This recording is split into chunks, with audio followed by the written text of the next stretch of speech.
দক্ষিণবঙ্গ জুড়ে বৃষ্টির পূর্বাভাস এবং বজ্র বিদ্যুৎপাত সহ সেই বৃষ্টি আপাতত কলকাতায় কবে মিলবে স্বস্তি এই বৃষ্টির হাত দিয়ে আপাতত সেই বিষয়ে আলিপুর আবহাওয়া দপ্তর স্বস্তির বার্তা শোনাতে পারছে না। যদিও বিশেষ কোনো সতর্কতাও নেই নিম্নচাপের। এরই পাশাপাশি কবে এই ধারাবাহিকভাবে যে কলকাতা শহরে কখনো বৃষ্টি কখনো রোদ, এই যে একটা খামখেয়ালিপনা প্রকৃতির রয়েছে, সেটা যে আদৌ কবে এই বিষয় থেকে মুক্তি হবে আপামর কলকাতাবাসীর, সেই বিষয়ে কিন্তু সতর্কতা না জানালেও ইতিমধ্যে বিশেষভাবে যেটা জানা যাচ্ছে যে মৌসুমি বায়ুর প্রভাবে আপাতত যে খামখেয়ালি বৃষ্টি সেটা কিন্তু বেশ কয়েকদিন চলবে। তবে কবে থেকে স্বস্তি মিলবে সেটা আপাতত বলা যাচ্ছে না। যদিও এর পাশাপাশি বেশ কিছু জায়গায় হলুদ সতর্কতা জারি করা হয়েছে।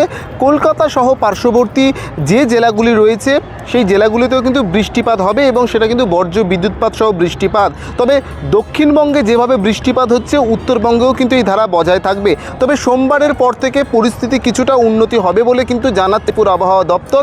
তবে হলুদ সতর্কতা বেশ কিছু জায়গায় জারি করা হয়েছে। মূলত 10 থেকে 30 কিলোমিটার বেগে ঝোড়ো হাওয়া বইতে পারে, কোথাও বা আবার 30 থেকে 40 কিলোমিটার বেগেও কিন্তু ঝোড়ো হাওয়া বইবে, যেটা খুব একটা কিন্তু অস্বস্তির বা খুব একটা ভয়ের কিছু নয়। তবে ধারাবাহিকভাবে যে বৃষ্টি, সেই বৃষ্টি কিন্তু আপাতত কবে যে কমবে সেই বিষয়ে কিন্তু নিশ্চিতভাবে আলিপুর আবহাওয়া দপ্তর না জানালেও সোমবারের পর থেকে পরিস্থিতি ক্রমশ স্বাভাবিক হবে এমনটাই কিন্তু জানাচ্ছে।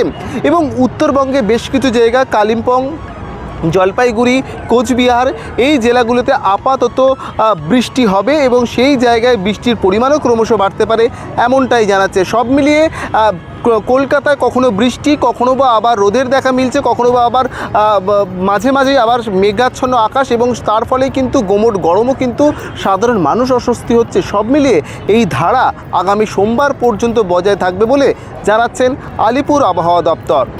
ক্যামেরায় অনিন্দর সাথে দেবরাজ হালদারের রিপোর্ট, জজবাত 24 বাংলা।